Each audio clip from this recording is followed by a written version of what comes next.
पेरणी दरम्यान विजेचा धक्का, गोजोरा येथे शेतकऱ्याच्या बैलाचा जागीच मृत्यू. खरीपाच्या तोंडावर शेतकऱ्यावर दुहेरी संकट, सुमारे 1 लाखांचा बैल दगावल्याने नुकसान भरपाईची मागणी. भुसावळ तालुक्यातील गोजोरा येथे पेरणीचे काम सुरू असताना विजेचा धक्का लागून एका बैलाचा जागीच मृत्यू झाल्याची दुर्दैवी घटना घडली.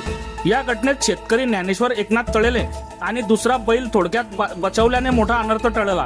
मिळालेल्या माहितीनुसार गोजोरा येथील शेतकरी ज्ञानेश्वर एकनाथ तळेले हे आपल्या शेतातील गट क्रमांक 167 मध्ये बैलजोडीच्या साहाय्याने धूळ पेरणी करत होते. त्यावेळी अचानक विजेचा धक्का लागल्याने एका बैलाचा जागीच मृत्यू झाला. शेतकरी ज्ञानेश्वर तळेले आणि दुसरा बैल यांनाही विजेचा सौम्य स्पर्श झाला, मात्र ते सुदैवाने बचावले.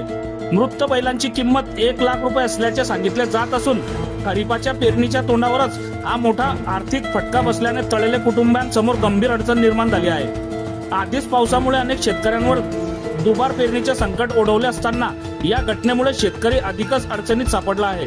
या घटनेची दखल घेऊन महावितरण आणि महसूल प्रशासनाने पंचनामा करून शासनाकडून योग्य नुकसान भरपाई द्यावी, तसेच नवीन बैलजोडी खरेदीसाठी आर्थिक मदत करावी अशी मागणी परिसरातील शेतकऱ्यांनी केली आहे.